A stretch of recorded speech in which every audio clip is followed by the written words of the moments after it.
शिव के चरणों का चिंतन करता है उसकी एक ही जन्म में मुक्ति हो जाती है। सूत जी कहते हैं, शौनक, यह कहकर वे ब्राह्मण चुप हो गए। उनका हृदय करुणा से भर गया। वे ध्यान में मग्न हो गए। ब्राह्मण का उक्त उपदेश सुनकर चंचुला के नेत्रों में आनंद के आंसू छलक आए।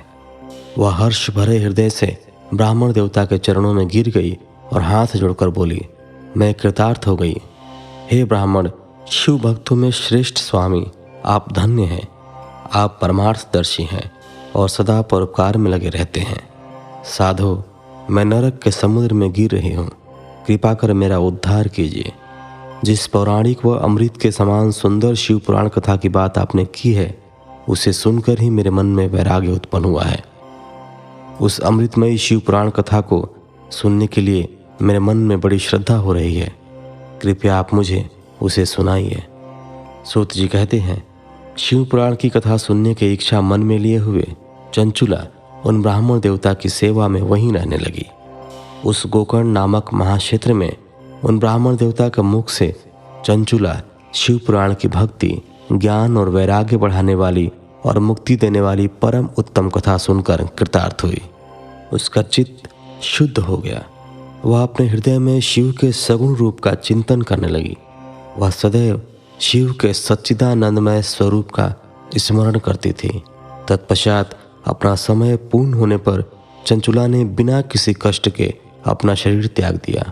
उसे लेने के लिए एक दिव्य विमान वहां पहुंचा।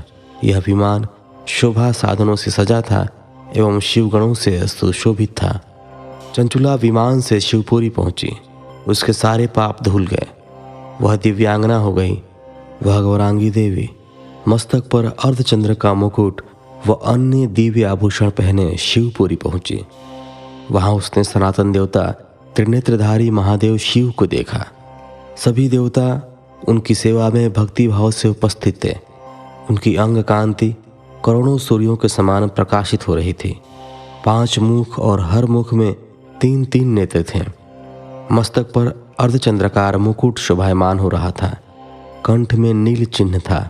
उनके साथ में देवी गौरी विराजमान थी, जो विद्युत पुंज के समान प्रकाशित हो रही थी। महादेव जी की कांति कपूर के समान गौर थी। उनके शरीर पर श्वेत वस्त्र थे तथा शरीर श्वेत भस्म से युक्त था।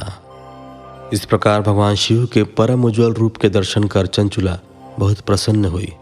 उसने भगवान को बारंबार प्रणाम किया और हाथ जोड़कर प्रेम, आनंद और संतोष से युक्त हो विनीत भाव से खड़ी हो गई।